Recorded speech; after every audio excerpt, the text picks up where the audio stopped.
Old money, new money, James Bond villains, casinos, racing cars and super yachts. Welcome to the 8th stage of the GCL in the glamorous Port Écule in Monaco.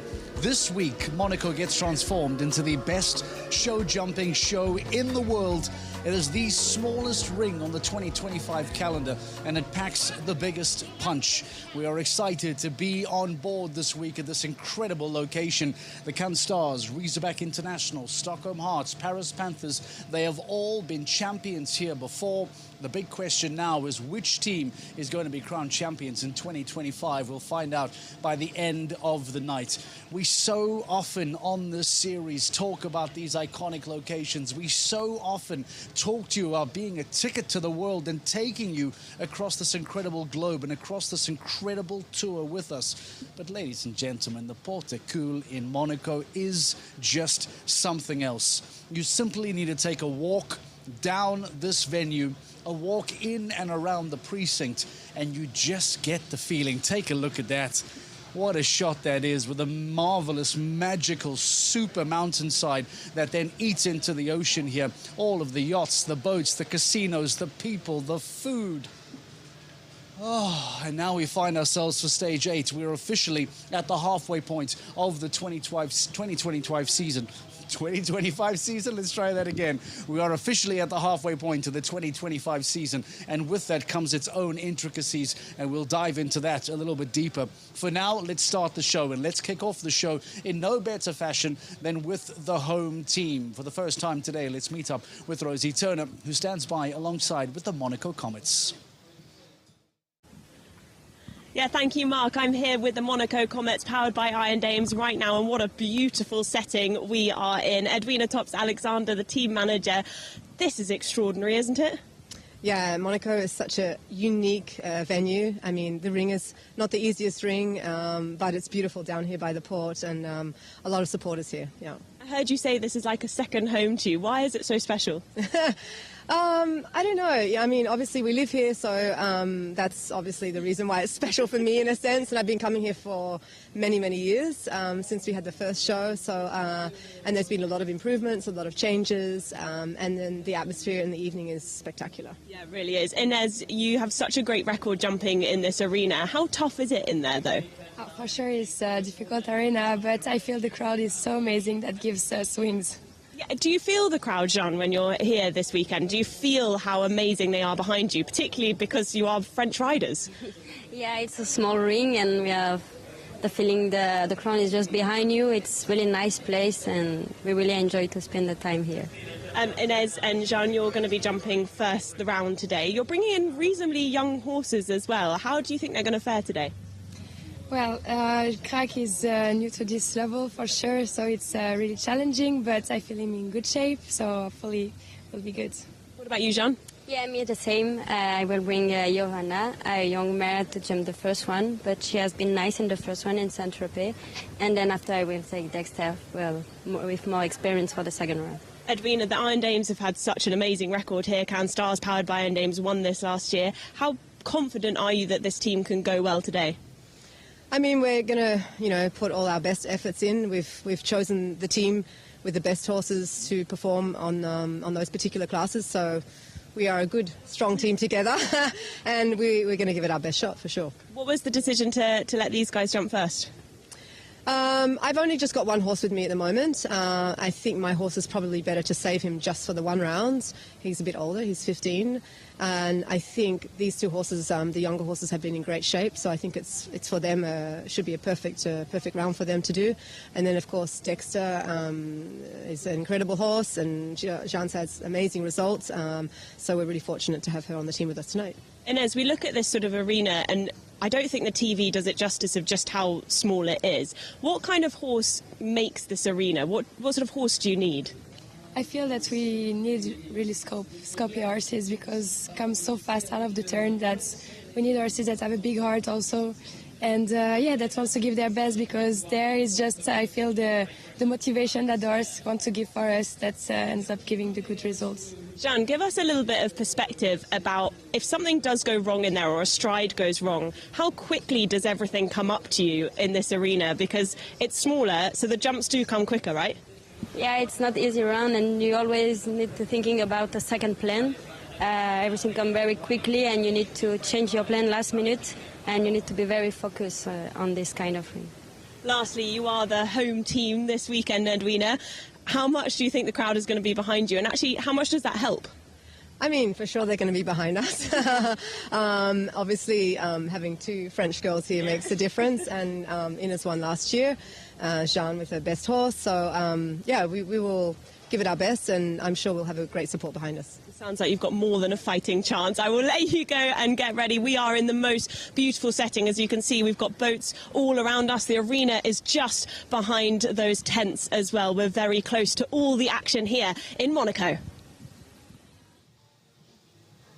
All right, thank you very much, Rosie. Thank you very much to the Monaco Comets. They will be 8th out the gate today, powered by the Iron Dames. Sadrao and Jolie will jump the first round. We'll talk more about the start list a little bit later on as we get closer and closer to the kickoff of Global Champions League Round 1. But before we dive too deep into Monaco, let's take a moment, let's catch our breath, let's reflect on what took place in the previous stage in Paris under the Eiffel Tower alongside the famous Champ du Mars. Let's remind you what took place in the previous stage. The quite stunning scene. Paris, the capital city of France, welcomes us for leg 7 of the Longines Global Champions Tour. This is GCL Round 2. Valkenswaard United. Marcus Enning runs homebound, and that is another masterclass. It was, regardless. Gilles Thomas is homebound, and Hermitage Cologne looks on course here. Prague Lions, powered by Czech Equestrian Team, we welcome down to the final fence and jumps in. No, he does not. And Peter de Vos, Peter beautifully straight into the Longines double, but it goes. The next team to come, who jumped the clear round in GCL Round 1 this afternoon, but no, it goes. Capital Side has done a very good regroup job here. The challenge facing Henry von Eckermann. Henry von Eckermann meets the GCL treble perfectly, but now time is into play. The time is going to be very tight here. I think he's just ahead. Shanghai Swans very close for third GCL season win this year. Christian storms around Max Kuhner. Shanghai Swans are swimming into a season lead maybe. Now 5 fences and it's gone. Now a time battle, it's gone as well. Yeah, we're super happy. Honestly, when I had the tower with my leg, I was like, oh, that's a long way home. We recovered okay, but then Henrik came back and pulled it off, kept the round together and fast. It was nice, very happy to win. Great teammates and very happy about winning. What a performance from the Istanbul Warriors, powered by Carpe Diem Equestrium, for Ollie Fletcher, for Abdel Said, and for Henrik von Ackermann to be able to pick up that GCL victory. What a moment that was for the team as they continue to improve and continue to impress. Can they do it again today? Wouldn't that be a story? Simon de Lestre and Henrik von Ackermann will start for the Istanbul Warriors today. Relatively late start for them, 13th out the gate. So they do have a good starting position. Let's look at the rankings. What is the impact of Istanbul winning in Paris done to the rankings? I remind you that Valkenswaard United have been flying high over these last few stages. They were on the podium again in Paris, and because of that, they've now eaten into the Canstars lead. They are now just a handful of points away, in fact 3 points away from finding themselves level on top, 4 points away from taking the outright lead. But take a look at that little 3-horse race that is starting to develop now between the Canstars, Valkenswaard United, and everyone's pre-season favourites, the Shanghai Swans, who, despite a slight blip over the last few stages, are still very much in the conversation. And then a very interesting battle for top 4 between the Prague Lions, Saint-Tropez Pirates, Istanbul Warriors now enter the chat. Are Madrid Emotion in that conversation? Perhaps they are.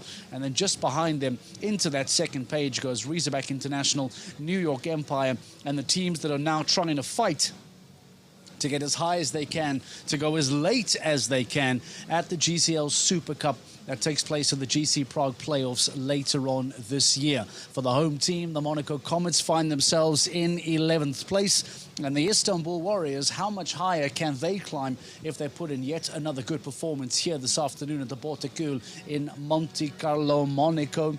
Can they climb positions? Well, that is the big question. They talk a lot about the team dynamics as well. Let's hear from Rosie Turner once more, who took some time to sit down with the Istanbul Warriors. Istanbul Warriors, powered by Carpe Diem Equestrian Team, are currently lying 6th in the league, and I've got a few of our team alongside me now, Efe and Henrik. Efe, I want to talk to you as well. You're managing the team, you're riding in the team. You made so many decisions, different decisions this year, at the beginning of the year. How has it been so far from those decisions? So far, it started working better and better. In the first part, we are a bit unlucky. Just end of the course, we have a couple mistakes. We missed to be in the podium, but now it started to turn out in a good way, and then we start going better in the position. So hopefully we continue the rest of the season going higher. Henrik, for you as well, this is the first time on the team. What was the reason for moving? What did Efe say to you to make you move? No, I mean, Efe is my neighbor. But that is, of course, not only the reason, but we always had a good, connection. And for me, it's very important to be a team where we, there are good times, there are bad times. And, to have a good group of people, I think, yeah, that's what makes our strong team as well. And I think that's why we're going to have, hopefully, success in the future. We don't look back. We don't look, of course, we have to try to make the mistakes, what we do. We have to improve and do better, but we are only looking forward. Why do you think it clicked in Paris? To be fair, we were also a little bit lucky. We should also not, I didn't believe, or we didn't believe that Christian and Max would go in and have 2 down. But three even. Three, yeah. Three, yeah. This is our sport. This is what makes it exciting. Because it's never, it's not like Usain Bolt running 100 meters, he's not going to be 5th. It's still something can happen. Even the best riders, the best combination can still have rails, and it's not over before the last ride is finished. Not just the way you've been jumping and the way the team have jumped together, but Efe, how pleased are you with the personalities and how everyone's come together in the team? I was watching you cool down today, and you're all chatting together, and it felt like such a nice dynamic. Yeah.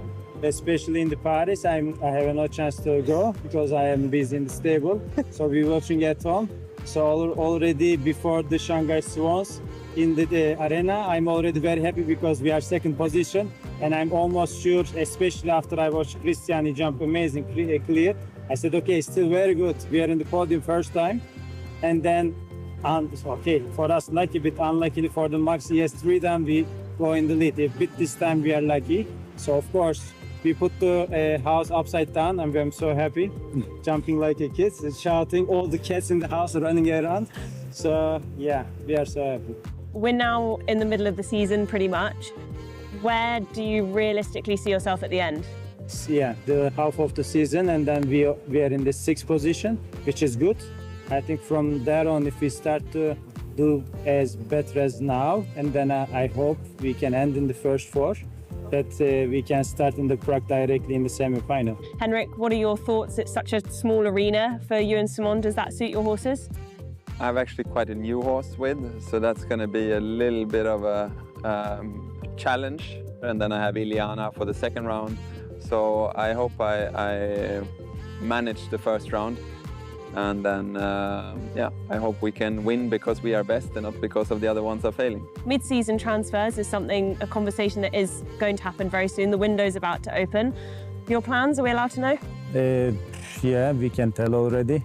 We are staying in the good team. Yeah. Staying with it is? Yes. Okay, there it is, the dream team.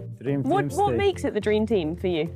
I think communication, and we're open to be each other, and everyone try the best to make the team the best. Don't fix it if it's not broken. That's the theory of FECA here. If it is working, if the team is winning stages, if they are fighting for a top 4, why the need to go on and try and make some new acquisitions for the second half of the season? It's a wonderful admission and a great show of faith, by the way, from Efe towards his riders for the rest of the season. But mid-season transfer, you ask, what on earth is that all about? Well, it is what happened to the Global Champions League at this stage. Excitingly is that the following stage in London will be the very first time that we get to see the new mid-season transfers come out for their new teams. How does it work? What are the numbers behind it? How does it all work out? Well, we asked Rosie Turner to sit down and give you a bit of an explainer to help you understand what to expect between now and London in the GCL and some new faces that may or may not be entering the competition. The GCL mid-season transfer window starts now, but what exactly does that mean? Each season there is only one transfer window and it opens at the midway point of the championship.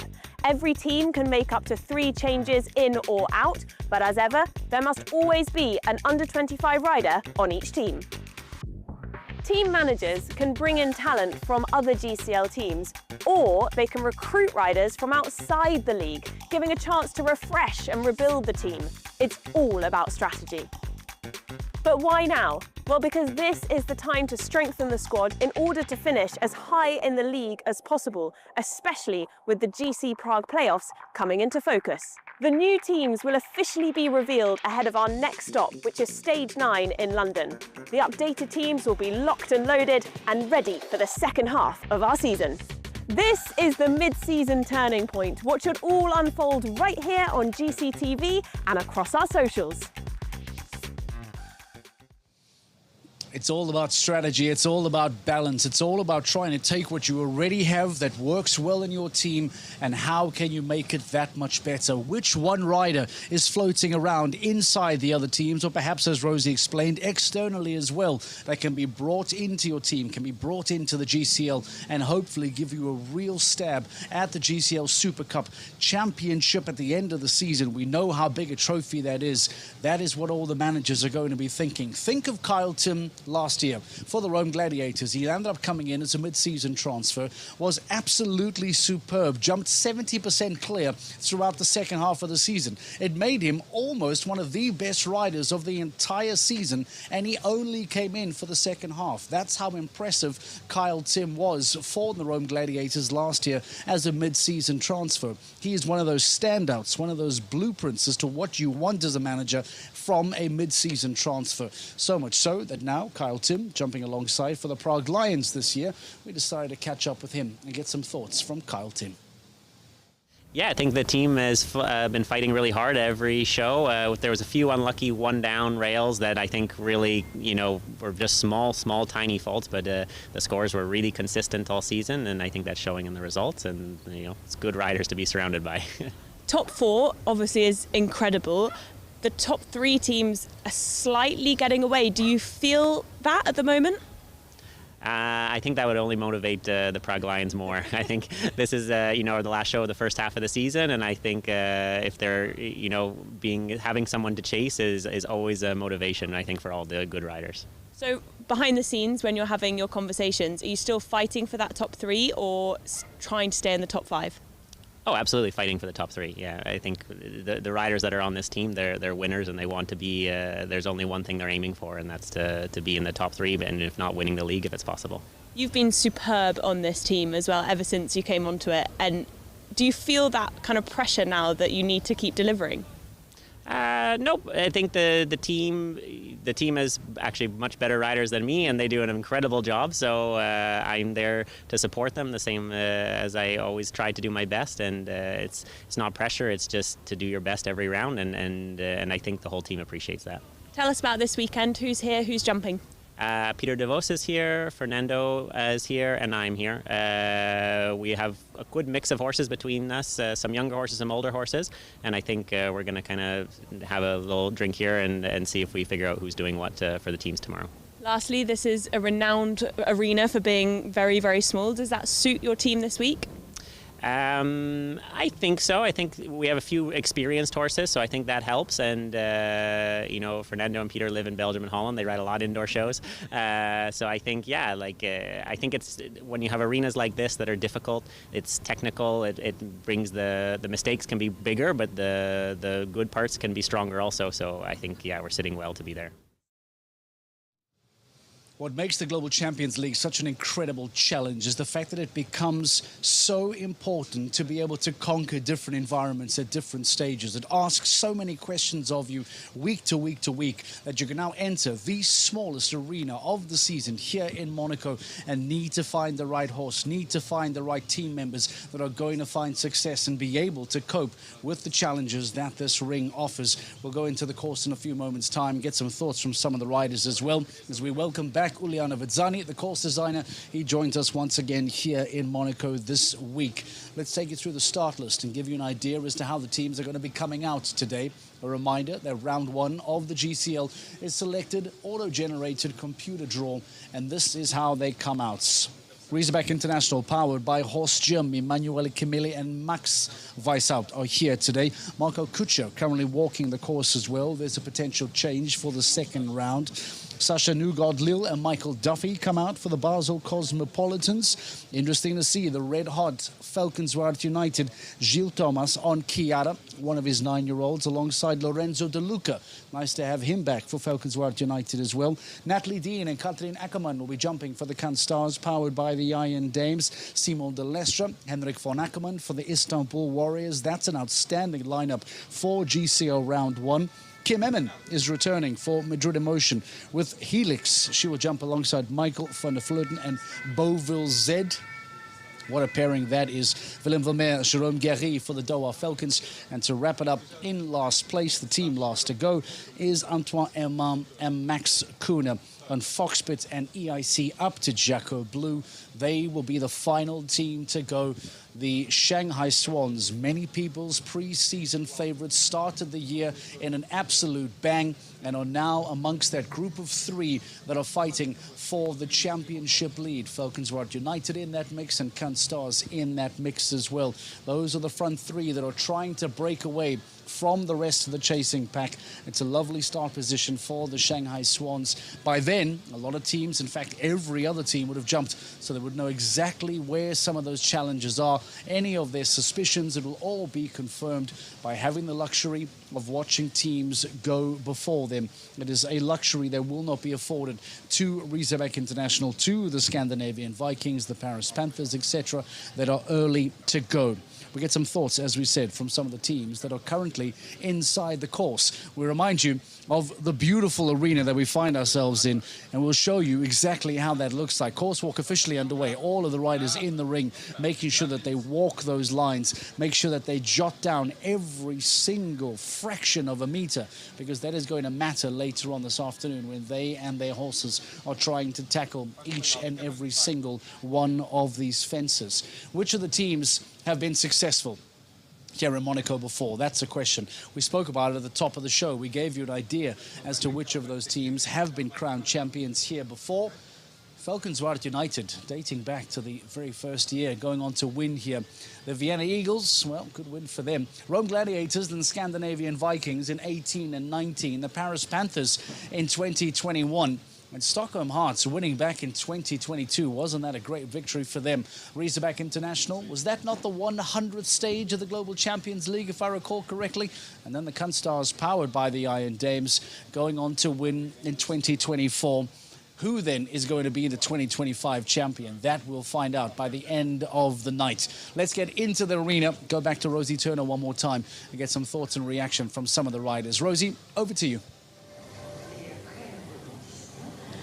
Yeah, thank you, Mark. I've got Natalie Dean alongside me from Can Stars, powered by Iron Dames. It's been a difficult weekend already for the team, and we haven't even begun. Natalie, just tell us a little bit about what's happened. Yeah, so I actually didn't see it yesterday, but Jana had an unfortunate fall yesterday in the warm-up. Everyone is in high spirits, but she did hurt her shoulder, so she's going to be out for a little while. But she's still cheering us on, and we do the best we can. How much has it changed the plans this weekend? Yeah, I think we were planning on seeing how all the horses jumped in the warm-up and then making the plan for today. This is why we always bring 3 riders, and we always try to be prepared that everyone can jump the team if they need to, so we're making the best of it. I'm glad to hear that she's okay and she'll be on the mend very soon. Can Stars won this last year. How confident are you that you can do it again? Yeah, I mean, it's a small ring. It's very difficult. I think that there's going to be faults everywhere, and I hope that our team can pull off another win. Tell me a little bit about the course. I mean, I'm currently looking at the double 8A and B, and it's incredibly bright, this double, no matter whether it's technical, but it's incredibly bright as well. Yeah, I think anytime a ring is this small, it always rides a bit more technical than it maybe walks, and we really just have to trust the horses and really stick to our plan. In terms of an arena like this, from someone that probably doesn't know that much, is it about slowing the horses down quite a lot? Because I guess the faster you go, the quicker these jumps come up.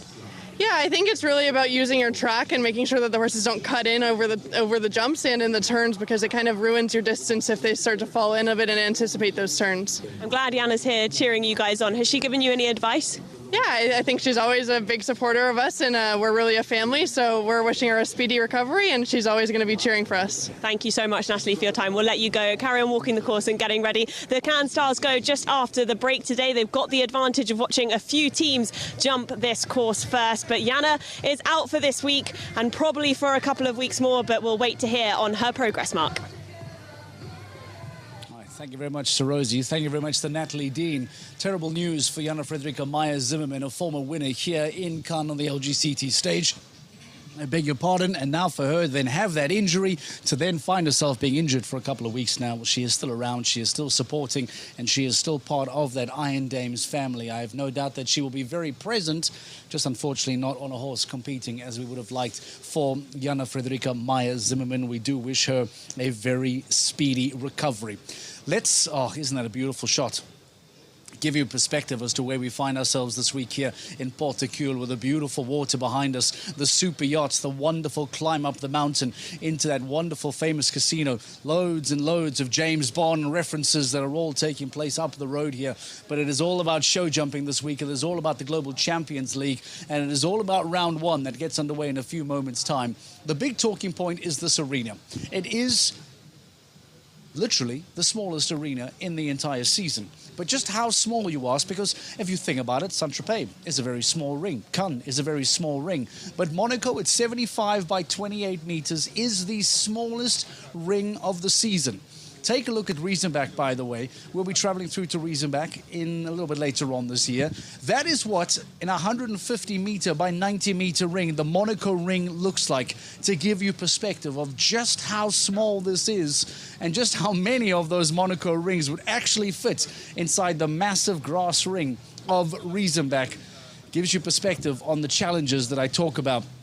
Riders need to be able to come through to Monaco at 75 by 28 and be competitive, but equally need to move to a giant grass ring of Riesenbach at 150 meters, much like what we see in Mexico City, much like we see at the Longines International Arena at Tops, at Valkenswaard. It is all the same challenges from these major grass rings, and we are looking forward to those shows coming up a little bit later on.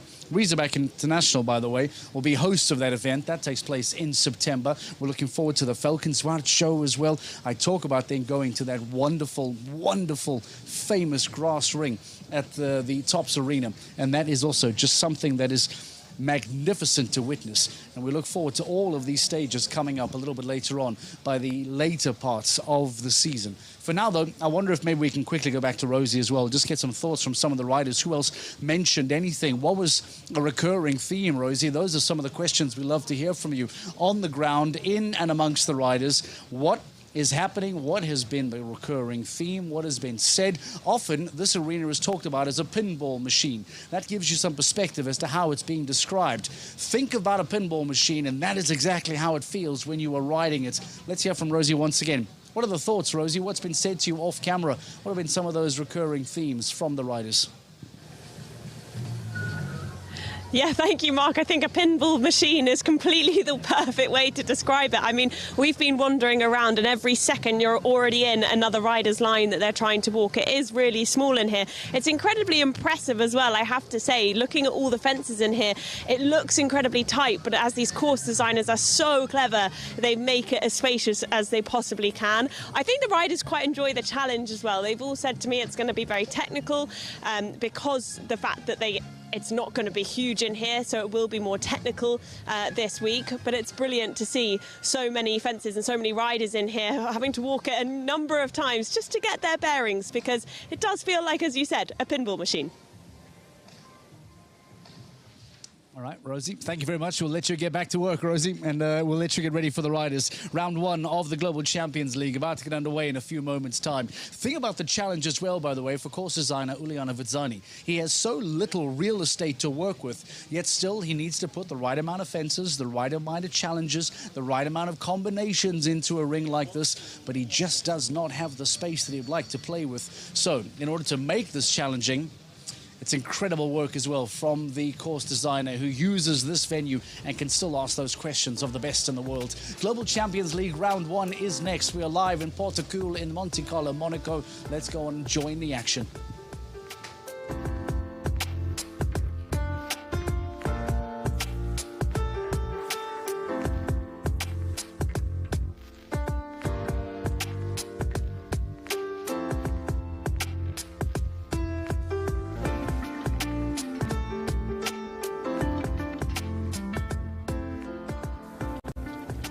Leg 8 of the Longines Global Champions Tour, ladies and gentlemen, brings us to the fabulous Monaco. Welcome to the Longines Global Champions Tour. Welcome to GCL Round 1 this afternoon. It's a quite majestic location. We're nestled up alongside the Mediterranean Sea. It could not be more picturesque. This is literally within meters of the stadium here. It's a warm afternoon, 34 degrees. And, well, there's a few clouds dotted around the Mediterranean sky, but it is a very good afternoon. There's a little cooling breeze just to take the sting out of the heat for our horses. And our crowd assembles for what will be a very exciting GCL Round 1 this afternoon. There will be 18 individuals to come before the teams come, 17 teams to come into this 9th GCL year. And we're at the midway point of the season. The mid-season transfer window is open, so there could be changes ringing around our 17 teams. And last year's winners, the Cannes Stars, they were brilliant their inaugural year. Deborah Meyer's all-lady cast, they won the season's championships last year. And they are again in front this year, having won leg 1 in Doha. They've had 4 podiums in total this year. And the course team led by Uliana Vizzani, this incredible builder from Italy. The Italian mastermind. His track is certainly a very big effort this afternoon. For 50 metres is the length of the course, just 50 metres shy of the half kilometre. And 72 seconds is the time allowed. And that is a quite incredible backdrop that we enjoy here in Monaco. That breeze is certainly a welcome relief, and the horses will be beautifully looked after. The conditions here are all world class. Peter de Vos out on his course walk. Edwin Thompson Alexander surveys the scene. Monaco Comets 13. Koen Verrecke and Willem Vermeer from Belgium. And that man celebrated because Istanbul Warriors, his team won last leg 7 in Paris. Went to Istanbul Warriors, and that man's been there. He's done it all. John Whittaker here from Great Britain. Gregor Cotard from France. Emmanuel Achilli and Max Weishaupt, Riesenbeck Internationals pair this afternoon. Assess the scene. Ines Joly, she won the Longines Global Champions Tour Grand Prix here last year with Ambassador Z here in Monaco. What a brilliant win for Ines it was.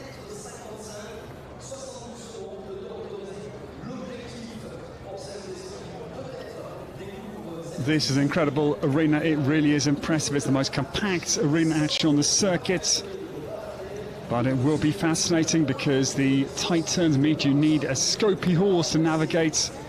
They need to be able to get out of the turns and really operate, so you need a powerful horse in terms of the bascule that he or she possesses. This is the second smallest worldwide sovereign city-state after Vatican City. And we take you down through the start list. Anastasia Nielsen from Monaco will lead us into action. Geoffrey Puck will be followed by Harry Smolders. Harry, who won the Longines Global Champions Tour Grand Prix in Cannes with Monaco, starts with Mr. Tack. Spencer Smith, Mr. Very good HHS Seattle for Spencer, number 10. And Juliette Bayard and Gregor Cotard coming back to back. Catherine Romberg's been in great form for Shanghai Swans. She'll come at 17. And, well, these are the team riders. There's going to be some intense battle. Looking forward to the likes of Gilles Thomas. He won the Longines Global Champions Tour Grand Prix last leg in Paris. Jeanne Sadron and Ines Joly starting for Monaco Comets. And their Mexico amigos, Kendra Clarissa Brinkhoff and Koen Verrecke. Natalie Dean and Katrin Ekin will look very good for Cannes Stars here this afternoon. And very well placed is Madrid in Motion. Kim Eman and Michael van der Vleut, a late draw for them. And Max Kuhne alongside Antoine Herman, they will be for the Shanghai Swans. The advantage is being the last of GCL round 1 this afternoon. Great view of the slender arena here. 28 metres is its width only, and the length is 75 metres. So that compact arena just adds to the difficulty. Geir Gulliksen alongside Sarah Ringgrad-Kova and Jörg Vrooling for Scandinavian Vikings. And they lie at the moment in 16th position on our GCL season's leaderboard after 7 legs. So a very good afternoon to you. We start the individual batch of riders prior to the team competition for GCL round 1.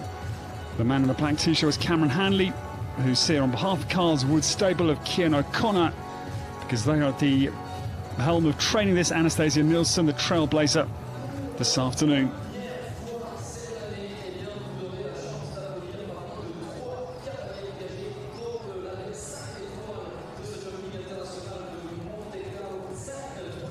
So that was Cameron Hanley alongside Natalie Dean, just talking about the fate of Anastasia Nilsson, the trailblazer this afternoon.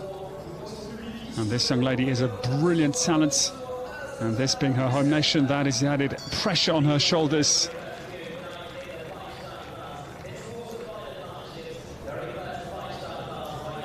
Three double combinations out on the track of Ilona Vetsani this afternoon.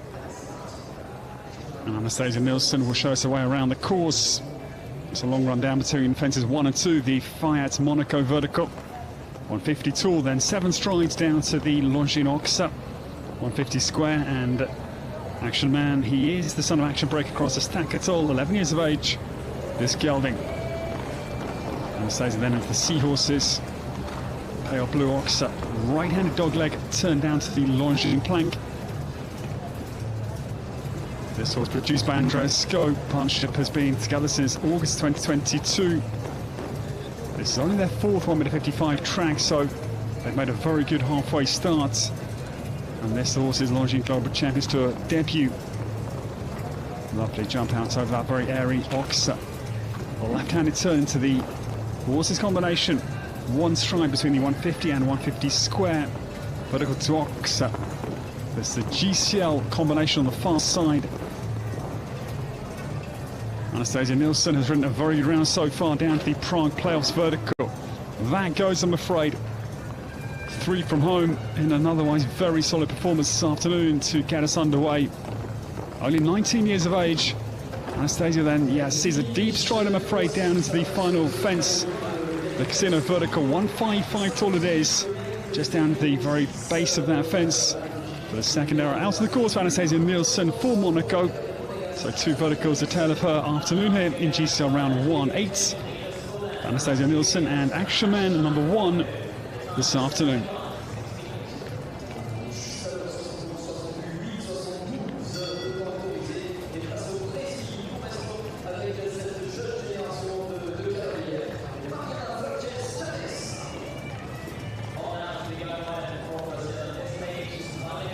The new starter, this lady again, not old at all. She's 24 years of age and won number 445. Brazil's Mariana Frauches Chavez getting on course.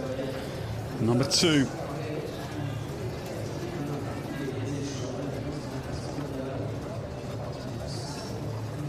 Now this lady started in Madrid. This is her 2nd Longines Global Champions Tour start this year. She was at the 2019 South American Youth Championships in Paraguay, 6th individually with La Divine WZ some 6 years ago. Mariana is on course. This is Pedro van der Barlebus. He's young enough, only 10, son of Echo van der Spieveld, crossed to a higher van der Paderborn. This horse is at his 6th Longines Global Champions Tour starts. With us this week in Monaco, makes a very good start down to the GC Skinny. It's very wide though, imposingly built, 150 square.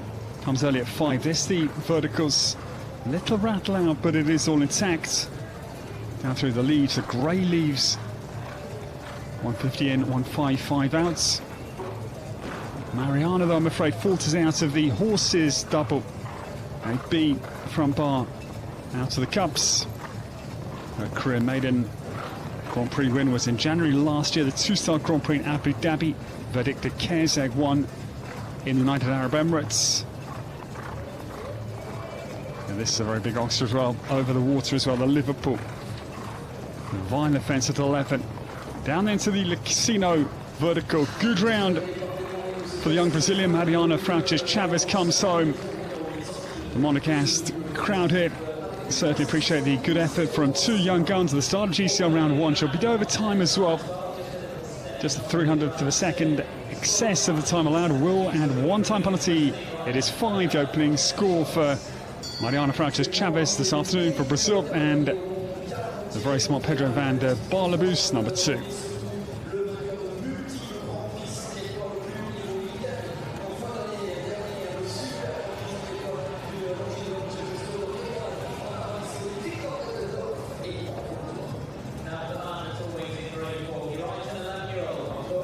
This man likely to post the first competitive round of the afternoon. I think it is Victor Bettendorf on course for Luxembourg. On Courtois du Linon jumping. Second season with Victor. This is actually their very first Longines Global Champions Tour start, but their recent form was impressive. In Royal Windsor, they won the Manamar Rose Horse Stakes there, 150 competition against the clock. I know Victor, again, just shows how tough this course is, because this man is an impressive competitor. GC's Oxer goes.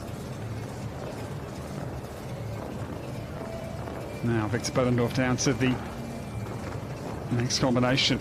Back-to-back doubles coming. 8AB, 9AB. This the one right on the flank of this arena though, so maybe concentration will come into question right by the arena perimeter. This needle-like arena, it really is slender. So you've got to have a horse that can turn and keep balance effectively. This man's very good at high-speed turns and keeping balance. Yeah, 1 down as well on the home run. In fact, 3 down in total. So I'm afraid my prediction of the early lead for Victor Bettendorf falls into demise out on the course. 12 it is, Victor Bettendorf, and on Courtois du Linon for Luxembourg, number 3.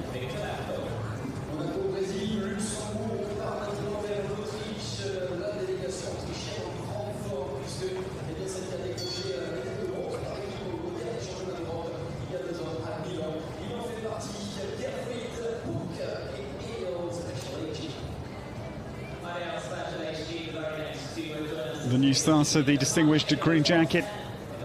Geoffrey Puck for Austria comes forward. He's 52 years of age this time and won number 39. Geoffrey has a distinguished championship record for Austria. He has been with the Austrian national team since Hickstead back in '99, over a quarter of a century ago. He's based up to the north of Salzburg in Austria at Lamprechtshausen. Now, this is Ideal Special HJ. He is the son of Feliza de Musa, crossed to Carino for Geoffrey, down to the Dutch Studbook, the KWPN Royal Dutch National Studbook. Geoffrey's last outing with us was in Cannes on the Longines Global Champions Tour. He had quite a tough week, to be honest, but this horse was a saving grace because 9th in the Prix du Département des Alpes-Maritimes. Now, yeah, one early mistake, because the speed Geoffrey Pucker set off at is pretty brisk, and yeah, he decides, I think, enough is enough quickly. You could just see the horse leaning on his hand. Probably the explanation for the early rail down. Maybe he's going to continue, look to be a fairly definitive retirement.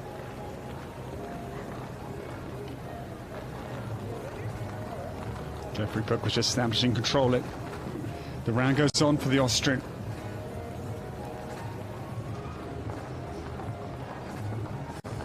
His son Tobias Pfingster also competing internationally. Geoffrey Puck comes down to the Prime Plaus verticals. A long run down between 9B out of the GCL double to that Prime Plaus vertical. So when you're on a clear round, there's certainly a bit of place you can really scorch some time off down to that Prime Plaus vertical. Tough round for Geoffrey Puck. I'm sad to say it's going to be 22 for the very strong Austrian. Tough round for him in the GCL round 1 this afternoon in Monaco around Ilan Vetsani's. Certainly very interesting 1m55 course. This was, I think, just a little bit strong in the Austrian's hand.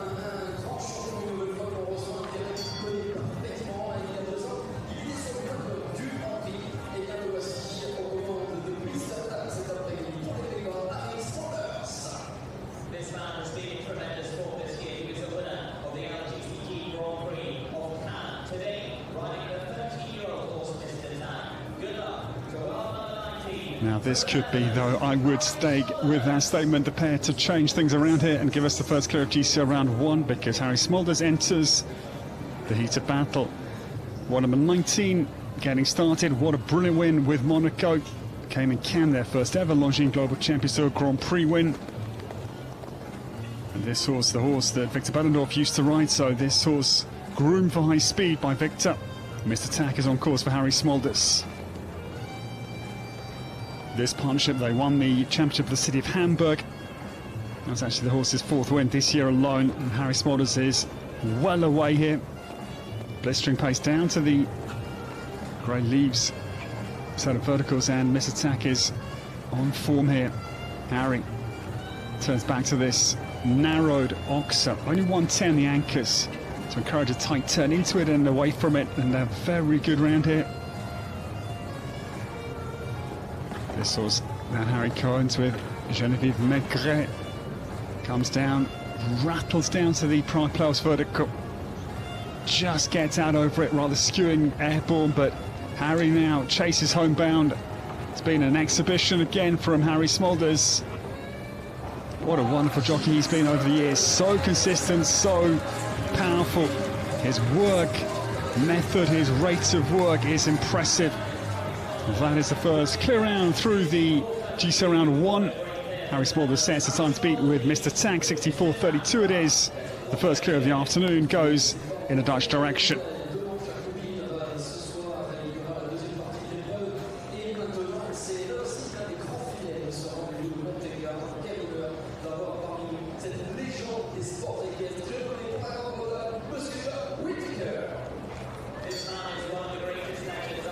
The next to come, John Whittaker. We welcome John. Will turn 70 start of August later this year. And John saddles Sharid this afternoon. This, the son of Toulon, owned by Sultan So, for this simple living legend of world show jumping. John's Longines Global Champions Tour career dates back to the Grand Prix of Lausanne in 2014, where he was second with Argento. This horse was in very good form, 3rd in Friday night's Prix Baron de Rothschild in Cannes. Pioneer Villiers and Jacoma Cassadine. They were very well placed in Royal Windsor, 3rd in the King's Cup. Now John Whittaker takes on Harry Smulders, 64.32 second leading time. John and Claire from north of Yorkshire, they've got a very nice base in the hills there. John, with his herd of cows as well, be out doing farming duties as well, but I'm afraid Sharid takes out the vertical into the horse's double at 8-8.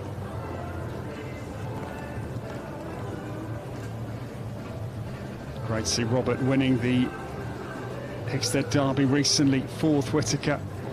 Robert became to win the Hickstead Derby. John, Michael and William have all won it. So Sharid comes home, but just one down, I'm afraid, for John Whittaker. Into the horses combination 8A for Sharid at the Sultan So's. Now 16-year-old Bay completes 71.49 was the time, with the one down out of the course here in Monaco for Great Britain's John Whittaker. Little light touch at the Seahorses Oxer.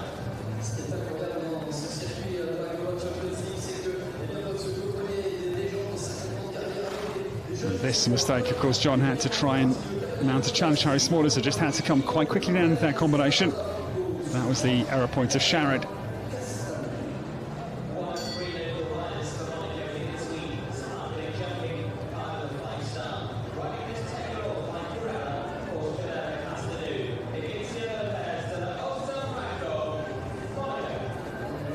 This man's becoming quite a force on the world stage. He's still only 21 years of age.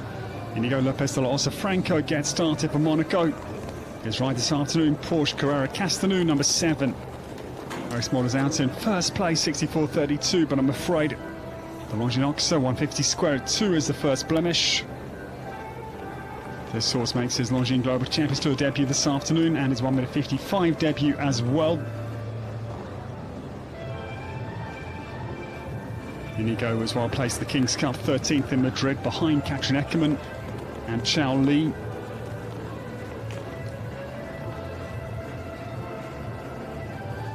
Now Inigo just struggling. This horse fairly strong in the hand, I think. Just trying to keep him settled in this bright atmosphere here on home sand for the Monegasque. Inigo Lopez Tolosa Franco now turns down to the Pride Plows vertical. He's based in France, where he trains with Simon on the sidelines. We just saw his coach a moment ago, Simon Delestre, and Marcel Delestre, Simon's father, but the refusal comes down to the Pride Plows vertical. It's not easy when they're strong on your hand. You can just, of course, fail to attack sufficiently, putting the brakes on. You can just let the horse come behind your seat. That is the risk when they're this strong. It's 25, I'm afraid. Tough round for young Inigo Lopez Tolosa Franco out on the course of Ilana Vezzani. 25 for Portugal Castanu. He'll be back, and frustrating for him at home to have had a tough afternoon in GCL round 1.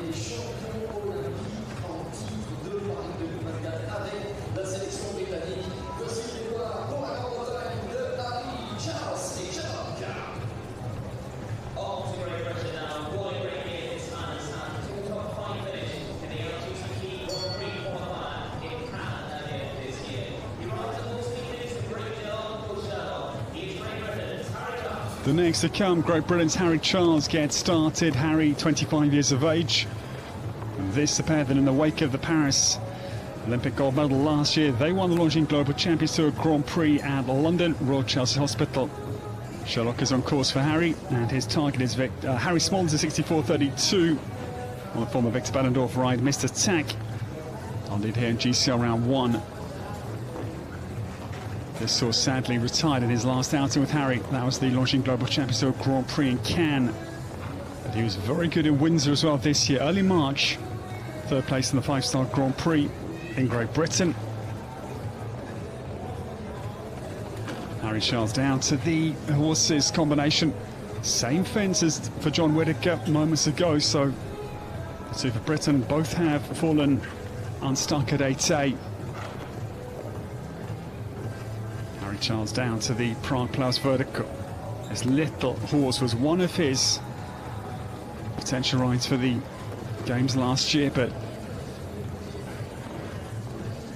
Harry thinks a lot of this horse. He's very talented, but it will be the one down and a couple of 3-time penalties as well. It is going to be 7 this afternoon, GCL round 1. For Great Britain's young gun Harry Charles has 7 with Sherlock, Son of Biscuit Blues, Sea Cross and Malita de Red for Harry, number 8.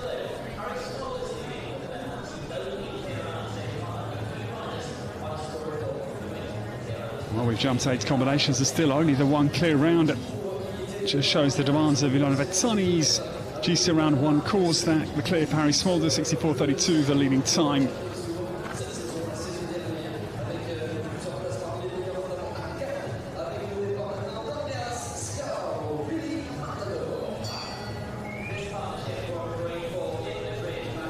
The new starter, this man lying very well in the Longines Global Champions Tour season standings in 5th place. With 2 outstanding Grand Prix in Shanghai, 4th there with Napoli Van Het Neder Rassentov. And then as well with Napoli, he was 6th in the Longines Global Champions Tour Grand Prix in Cannes. Andreas Sko is on course. This is Billy Matador out of start. This one out of the Billy stud of Donald Barnwell, William and Pippa Funnell in Sussex in the south of England. Now this horse is 23rd, last leg, Longines Global Champions Tour Grand Prix in Paris. And this is their 3rd year together. Andreas Sko runs down to the verticals. This is a sharp start here for the Dane.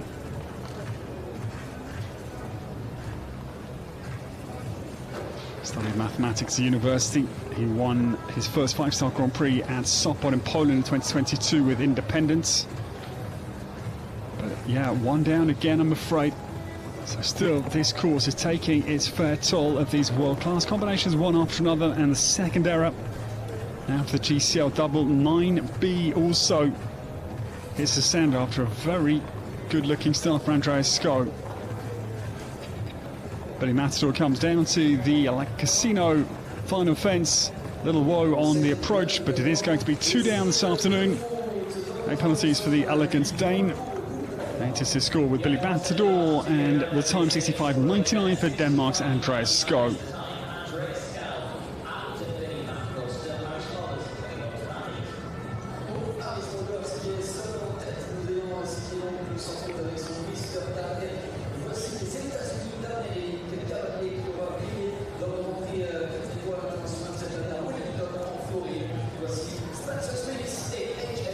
What a scene, what an incredible backdrop. It is literally 10 meters from the ring. The Mediterranean Sea and Porto, the wonderful harbour alongside the show here this afternoon. The Longines Global Champions Tour has been coming to Monaco ever since our inaugural year back in 2006. Now we go to the USA, and Spencer Smith lines up. Spencer, number 117. He is still only 27 years of age, and this HHS Seattle. This pair very well placed last year in the Longines Global Champions Tour Grand Prix in Shanghai in China for 6th place. Second season with Spencer, produced by Arnes McGarrigan initially.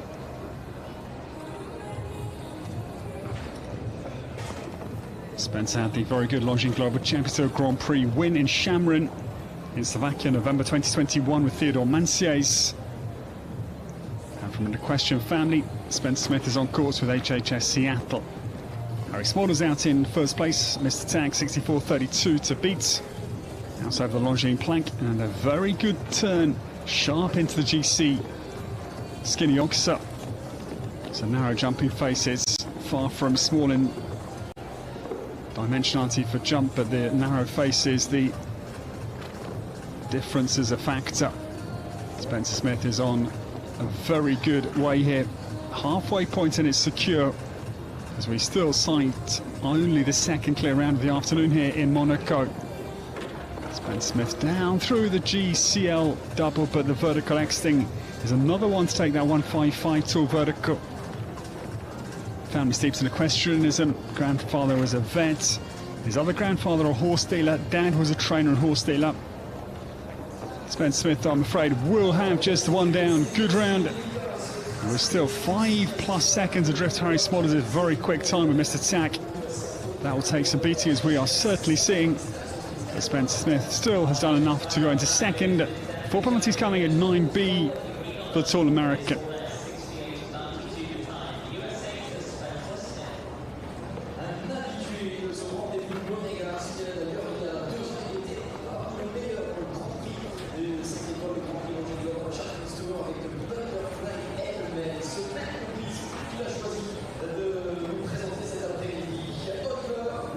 Could this be the man to target Harry Smolders' leading time? 64.32 for the Flying Dutchman.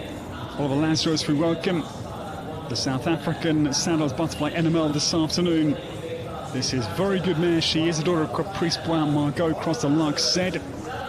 They had 2 wins in Doha start of this year.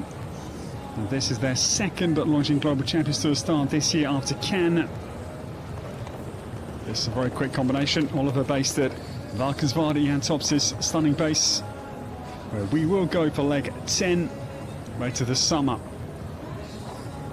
Well, Lazarus, quick, he is away down through the Seahorse Ox, a little right leg dog leg turn into the Longines plank.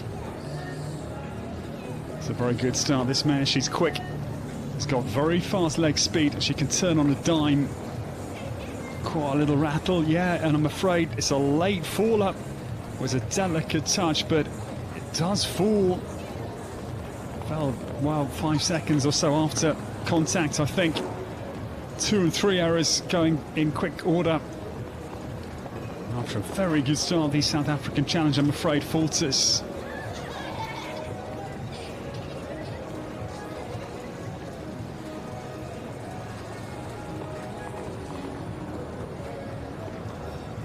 The contrast between the most compact arena on the Longines Global Champions Tour circuit here in Monaco versus Riesenbeck, which is the largest arena on the Longines Global Champions Tour, means that you've got to have a horse with a lot of natural power and scope, because you can't necessarily turn that quickly. You can't rely on any sort of momentum to get you over the fence. You've got to have a pure scope machine.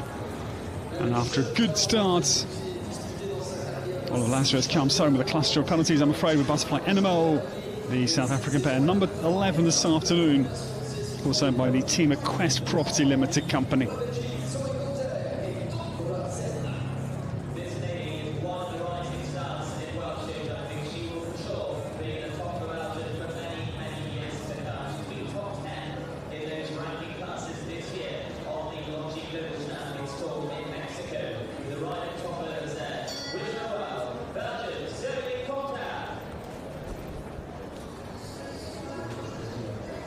Michael Duffy, who trains Zoe Conte, watches on because his prodigy, what a talent she is, and she had a brilliant Longines Global Champions Tour Grand Prix. 7th she was in Cannes, H5 Cacophony. And that was like 5. Zoe Conte is aboard at Tombola Z this afternoon. She is sort of Toulon Cross at Dominar. And this 11-year-old mare that is owned by Dan Stefek Stable. Zoe's just become managing director of the Stefan's finance company. H5 Jacques, how good she was in Cannes, but I'm afraid early mistake comes the Seahorse Zoxa for Tombola Z this afternoon.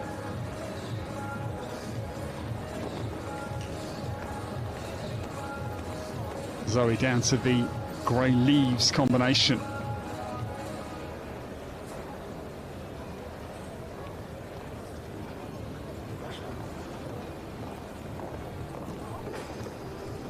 Zoe Conte down through the horses double. That early mistake, but otherwise very good round. She's an elegant horsewoman.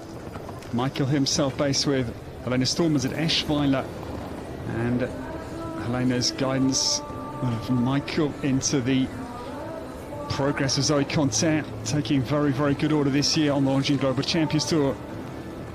Zoe Conte comes homebound, but it is the early mistake, I'm afraid. The Seahorse Zoxa, the one down, good round, commanding performance overall from the daughter of Toulon, Tombola Z. Michael Duffy wipes his lip, and just the one mistake for Zoe Conte this afternoon.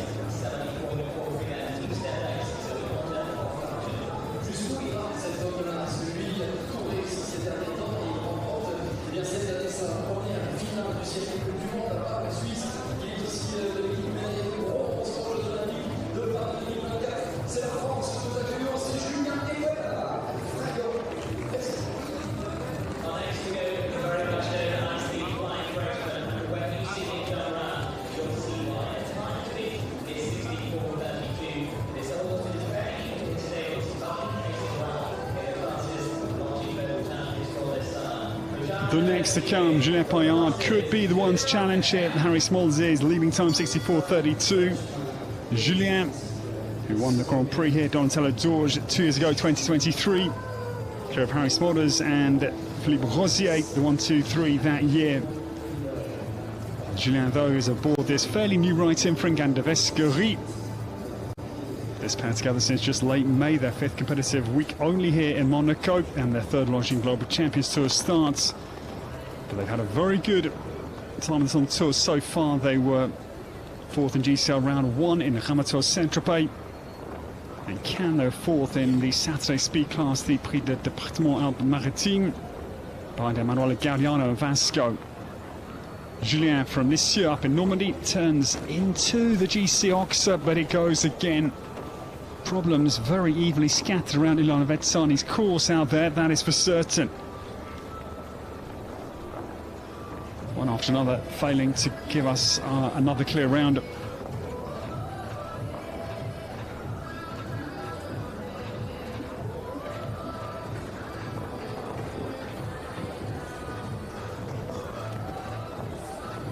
Julien Paillard down this long run between GCL's combination, 9A and B down to the Pride Playoffs vertical at 10.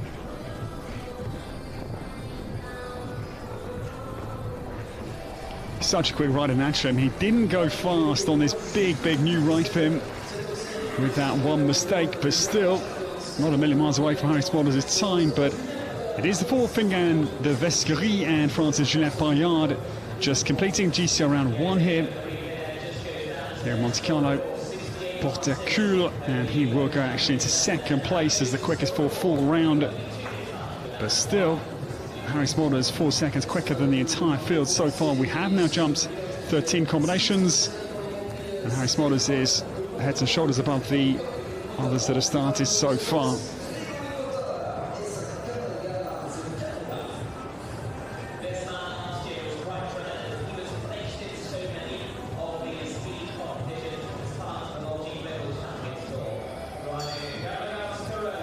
The new starter in the bridle without a noseband. He takes a very minimalistic approach to his tack to have a very fine interface of communication with his horses. Francis Gregory Cottard gets started.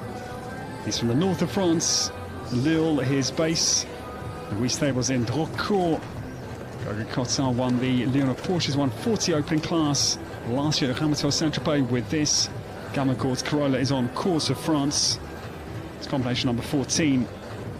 12-year-old mare daughter of Compagnero crossed to Aston out of the Danish Warm Blood stud book.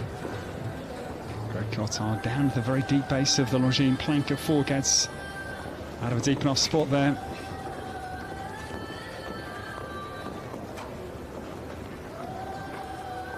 Gamagord's Corolla starts off very well here. Massive many. Turns back to the White Ox, gets a long takeoff distance there, just slithers out over the top of it. Maybe slightly hard-stopped moment for a second there. Corolla, she's at her second Longines Global Champions Tour start this year. She was in Mexico City. The stake comes mid-course, I'm afraid, for Gregory Cottard.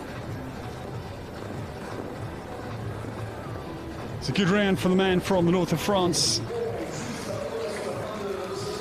Gregory Cottard comes home. Last year, the best Longines Global Champions Tour Grand Prix finishes were with Coquelin Duval, 6th in Cannes, and 9th in Paris again with Coquelin last year. 4th place, 69 seconds flat, with the one mid-course error for Francis Gregory Cottard and Gamagord's Corolla. That's the course of Ilana Vetsani.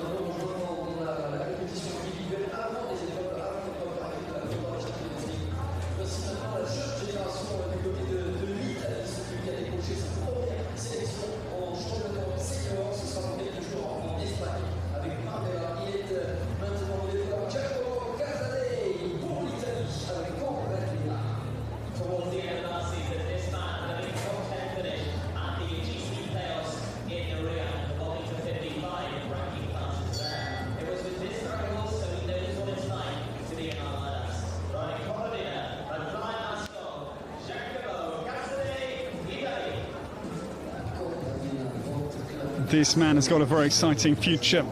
Italy's Giacomo Cassadei gets started, still only 22 years of age.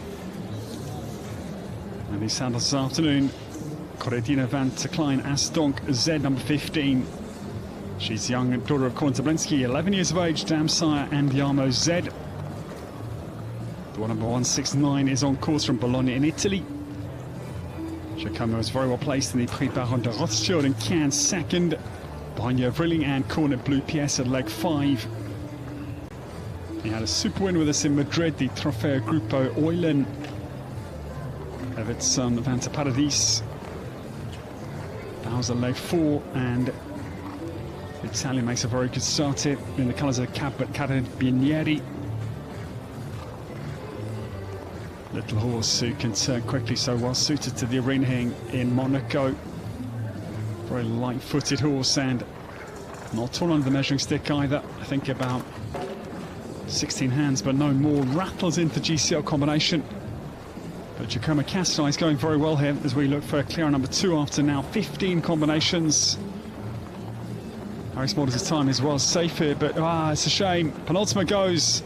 Still the cause bears its teeth late into Giacomo Cassadei's scorecard. It was a good round for the young Italian. Corredina van der Klein Astonk Z comes home with a penultimate. 6:7:38 was the time. Still 3 seconds adrift to Harry Smolders and Mr. Tech. 4 penalties for Giacomo Cassadei. Number 15 for Italy. Good round to watch.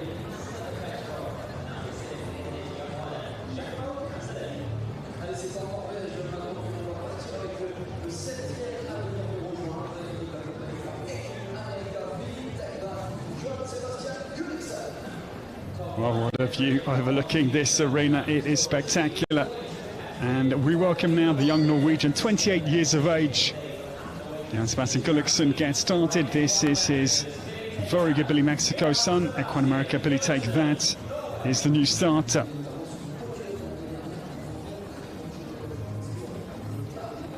Now the same start for Billy Matador, who came earlier for Andreas Sko. This pair have had a very good season. They won the Speed Stakes at the Longines Hong Kong Horse Show. Now it's back in February. 2 wins locally at their base in Norway at Drammen in May. And this is the pair's 3rd Longines Global Champions Tour start this year after Madrid and Ramator Saint-Tropez. Legs 4 and 6 respectively. Jan Sebastian out over the Longines plank. This the crunch turn back to the GC Ox. Gets it very smartly. Jan Sebastian was in Paris. He had a good 5th place in the Prix de la Région Île-de-France on the last day with Billy Vandross with 1 time penalty. Same fence as the 2 Brits in close order earlier. John Whittaker and Harry Charles both had 8A into the horses double.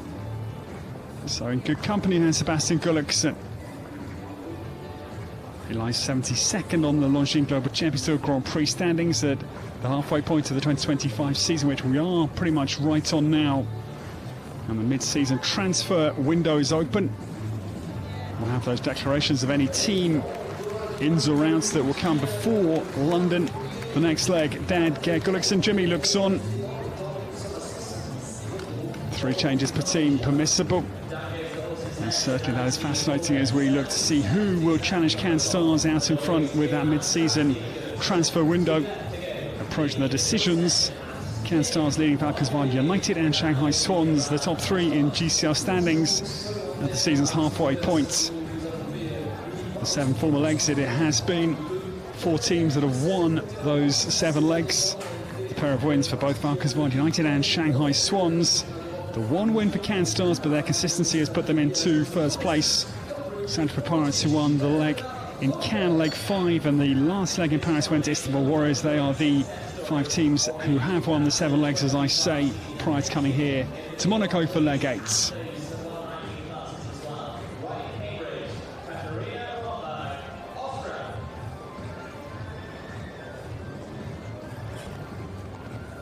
The new starter, this the lady from Dornberg for Alberg, far west side of Austria, close to the Swiss and German border. Katarina Romberg is on the course. This is Cleister's Cambridge. Katarina's had a wonderful Shanghai Swan season this year. She was part of the win in Mexico City and 2nd in Madrid. And this horse jumped clear rounds in GCL round 1 in both of those 2 wins for Shanghai Swans. Cleister's Cambridge makes a very, very tidy start. This is his 3rd Longines Global Champions Tour start this year. And Katarina, a rookie on the Longines Global Champions Tour this year. Her dream was to compete alongside the giants, Chris Daum and Daniel Deusser, and she's not only competing alongside them, but winning alongside them. But looks to be, retiring. Hand goes up to signal to our Grand Jury presidents. That is Francis Hethkes Jones, Trulzi from Italy. Now the Austrian, I'm afraid, will retire. Cleister's Cambridge out on the course of Ilan Vettani in GCL round 1. Disappointed for Katarina Romberg. She's had a great season, but a tough opening round for her this week. Leg 8 in Monaco on the Longines Global Champions Tour.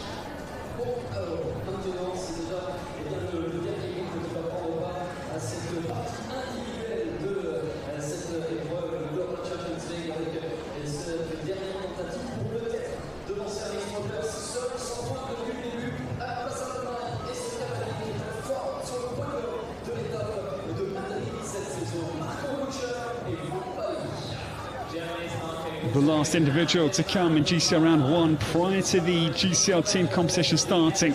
Marco Kutscher from Germany, we welcome, 50 years of age. Marco, he's had a very good season. The 2nd place in the Longines Global Champions Tour Grand Prix in Madrid. The highlight with Aventador S behind Yolimita Loneo and Latista Toxandra. But he's had other good results as well. He was 3rd in Cannes. That was the pre-GCTV on Friday night in Cannes behind Mariano Martinez Bastida. And last leg he was 7th with Catali in the Eiffel Challenge. Last class in the French capital, Paris. Now this is his very exciting new ride. Former long-term partner of Christian Kukuk. This pair together since just April, late April even this year. Mumbai is on the course. This is their 3rd show only as a new combination. Their maiden Longines Global Champions Tour start as well. Mark Kuchar makes a very polished start with Mumbai.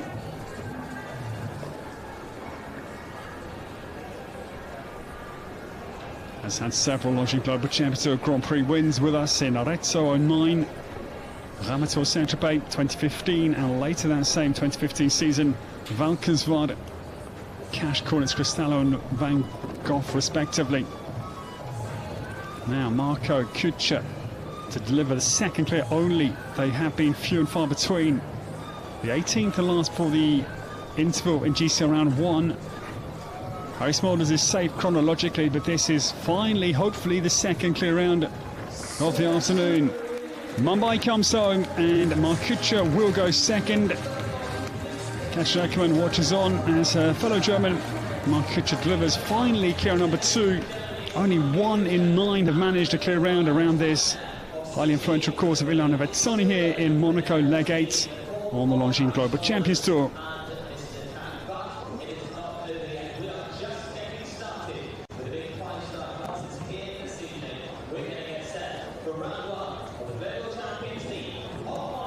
It's a new combination, and that's a very good round, bearing in mind their Nunes as a pair. As we come to the short intermission, and only 2 clears, having jumped 18 and Mr. Tech. Harry Smulders is out in front, winners of the Championship of Hamburg earlier this season. And Harry, who claimed his first Longines Global Champions Tour Grand Prix win with Monaco in Cannes. He'd won others, of course, with other horses, but Monaco had yet to have won a Grand Prix coming into Cannes. Leads by 3.73 seconds. Mark Kuchar, the 2nd clear round only this afternoon. 1 down for John Whitaker and Sharad, and also for Harry Charles and Sherlock. This course certainly taking its toll. It's a twisty-turny test in this compact arena, nestled up alongside Porte-Écule. It's a stunning, stunning location.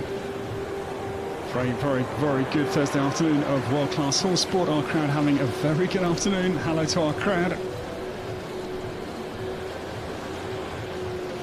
As we start now to think towards what will happen in the GCL team competition, because there's halfway points in the season. Cannes Stars sitting out in front. They had a brilliant start to their season. They won leg 1 in Doha. They haven't won again. Bear in mind, 2 teams have won 2 legs, Valkenswaard United and Shanghai Swans. But Cannes Stars' consistency has been through the roof, so that is why they lead the GCL at the halfway stage of the season. Mid-season transfers, as we've said, they will be coming into declaration soon prior to London. We'll know who has changed in their teams. We'll see you very soon prior to GCL starting. Do not go far. We'll be back very shortly for the start of the GCL team competition from Monaco. It's a short break. Thank you for watching.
Leg 8 of the Longines Global Champions Tour brings us this stunning location of Monaco. It is the second smallest worldwide sovereign city-state after Vatican City.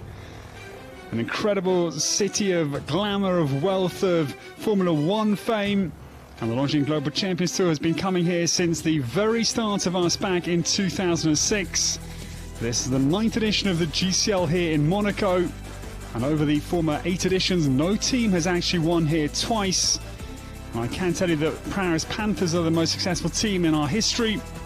They won here in 2021, Paris Panthers, and was second 2 years ago behind Riesenbeck International. It's a very nice afternoon. The breeze, thankfully, has picked up, so it's a cooling breeze for our horses because we're up at 34 degrees. And welcome to Monaco. Alongside Porte-Cool, it's a quite magnificent location. The individuals completed, and now 17 teams to come. These are the former champions, Can Stars, who won last year. Paris Panthers, as I say, they were the winners here in 2021, and they've had a very good second place as well back in 2023 behind Riesenbeck International. The crowd pressed up alongside this compact arena. It is 28 metres in width. It is the smallest on the Longines Global Champions Tour this year, 75 metres. So you need a horse that can really turn tight. And after 7 legs, it is last year's champions, Can Stars, who have a slender lead. It's only 3 points they enjoy. Valkenswaard United and Shanghai Swans, they've both won 2 GCL legs this year, but Can Stars have been so consistent to lead the way. Prague Lions in 4th. And these teams all with work to do because we will not have one team start at the Prague playoffs later this year. Only 16 and 17 teams will be starting in Prague. And also the other incentive is the top 4 teams will not have to jump the quarter-final. Come the playoffs, they'll get a bye into the semis. But now we take you around the course of Ilana Vezzani for GCL round 1. 450 metres, the length of the Italian designer's course, and 72 seconds. Table A rules, so we can look for the quickest clear round around the course, and there's the fire. It's a Monaco vertical 150 tall, fence 1. It's a long run, 7 strides down along the waterfront essentially. The Longines 150 squares, fence number 2. And then the sharp enough turn back to fence 3. Across the diagonal is the Seahorses Oxer 150 square. They then have a dogleg, a right-handed turn. It's a 7-stride distance down to the plank. The Longines vertical fence number 4, 150 tall. There's another sharp turn, and this the Skinny Oxer. It's a narrow face they must jump. The GC Oxer 150 square, fence 5. And then left-handed down 2 on 6 strides, the Grey Leaves double. 6AN 150, and then 2 strides out of a 155 tall vertical 6B. This then the anchors is not too wide as 7 110 only. It's tall at 150 to encourage a tight turn in and away from it. And then down to the next combination, 8A and B, the horses double 150 entering. Very tall vertical that has been influential already this afternoon. And then it will be 1 stride down to the 150 square. Oxer leaving, 8B. It's then another sharp turn, right-handed with combinations coming back-to-back, 8A and B and 9A and B. No remission in the course of Ilana Vezzani. 9A, the GCL Oxer into the combination, 150 tall by 160 in width. And then 1 stride down to 9B. It's a very big vertical leaving. 155 tall right to the perimeter here. Is the distraction potential for our horses. It's another very, very demanding combination. They then have a long run, longest run on the course here. They can go flat, gallop down to the Prague Players vertical. 150 tall is awaiting. Fence number 10. And then after that very long gallop, this turn is so sharp, the handbrake must go quickly on. Back to the Violet Oxer, 150 by 160, fence number 11. Then left-handed, it's another long distance they can let the accelerator go down to the boards. The Casino vertical 155 tall over the water is the final fence number 12 to bring them across the finish line. Time allows 72 seconds, and certainly plenty to do out there. These are teams to come. Riesenbeck International will start us into action. Emanuela Camilli and Max Weishaupt. They lie 8th on the season standings. Scandinavian Vikings have got work to do. They lie 16th. Sarah Vingrakova alongside Jörg Ruling. Then come the best team in the history here in Monaco, winners in 2021 and second in 2023. Paris Panthers, Alexa Ferrer and Guido Grimaldi. Basel Cosmopolitans lying mid-table at the moment. Zashani Gardlil, Primavera and Michael Duffy and Cantano 32, the Dane and the Irishman. New York Empire, 9th at the moment. They were 3rd in Shanghai. Robert Murphy alongside Michael Pender.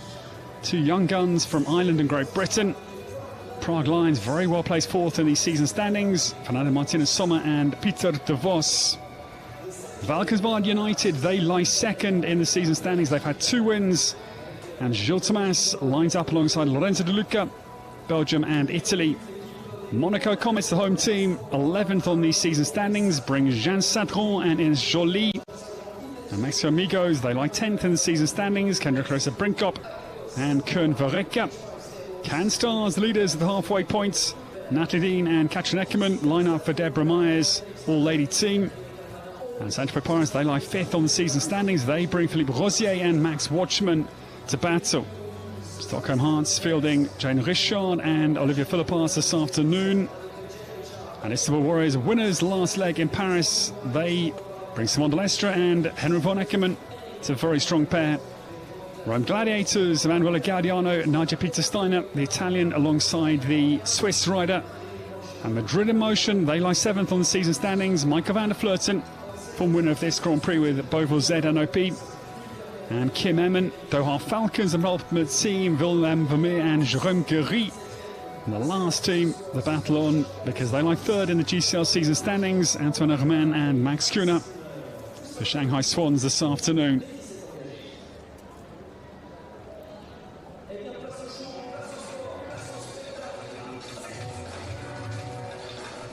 So battle commences here in Porte-Cool, Monaco. Great to have your company for leg 8 of the GCL this year on the Longines Global Champions Tour. This slender arena, 28 metres its width. You can see a slightly concave shape to it. 75 metres in length, so you've got to have a horse, as we've said today, that can be very quick-footed on turns, retain balance. And this course is proving very, very tough. Only 2 out of 18 in the individual batch jump clear round, so they are few and far between. Our trailblazer into GCL round 1 this afternoon. Now, as the first of our 17 teams comes forward, it is Italy's Emanuela Camilli and Chaco's Girl Star first out for Riesbeck International, powered by Horse Gym this afternoon here in Monaco.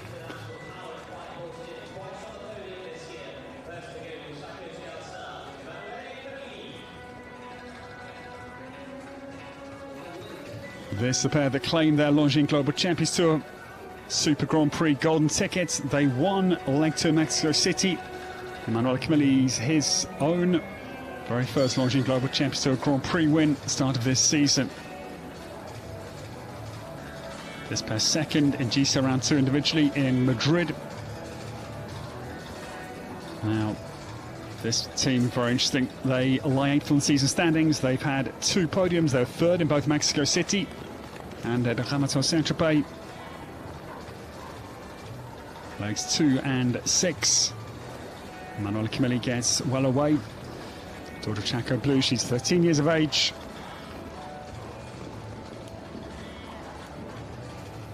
Now, Emanuela Camilli outside the top of the Longines plank. Comes early at 4. They lie just above the halfway point in the season standings in 8th place. Riesbeck International 98 points at the moment. Still trail the gulp behind Canstars on 152, but I'm afraid the mistake comes now Skinny Oxa. The anchors is 7. Chaco's Girl Star. Emanuela Camilli from the north of Germany, Bad Bergen. To the southwest, the Hansestadt Bremen. Now tries to keep it on 4 that could allow Max Weishaupt to keep Riesbeck International in contention this afternoon in GCL round 1 in Monaco. Just the mistake at the halfway point of the course. Fence number 7. Chaco's Girl Star jumps well, but it is 1 down for the Italian pair. First out for Riesbeck International, powered by Horse Gym this afternoon.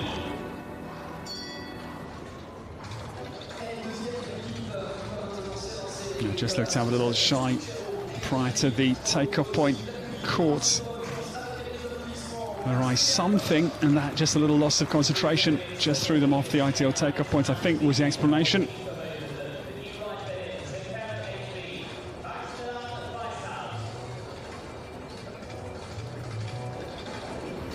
This is brand new ride, Max Weishaupt to welcome Zakar HV. This pair formed in just late May this year. Former rider Rolf-Jan Bengtsson, no lesser men. And this is their second Longines Global Champions Tour start after Paris last leg. They went very well in the final class, the Eiffel Challenge, 5th place. And that big closing class on Sunday in the French capital.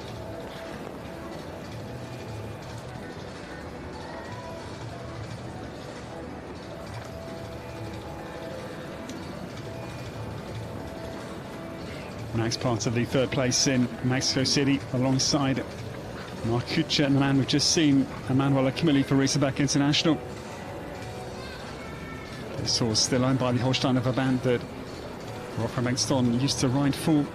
That partnership just, I'm afraid, ended between Rolf and the Holsteiner Verband, which has allowed this horse to come into Max Weishaupt's saddle. Very nice addition to his team. He's got another good horse, DSP Martin Sippe at the top level as well. Max, in his debut GCL season, is riding a very good round here. This pair have formed a very quick, effective combination. That is evident this afternoon. Super round. Time is going to come into factor.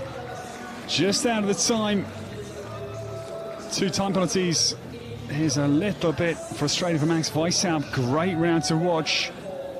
Yeah, just cussing that mistake because those 2 time could be influential in the final. Interestingly, time penalties already playing a part as early as the first team to come out. Riesebeck International powered by a horse gym. A fence going down for Emmanuel Akimili, and 2 time penalties for Max Weishaupt sees them finish on 6. If you want to watch the rest of GCL Round 1 live from Monaco here in Port Écule, come and join us with your GCTV Live Pass. The Scandinavian Vikings are next in the ring, and we hope to see you for GCL Live in Monaco.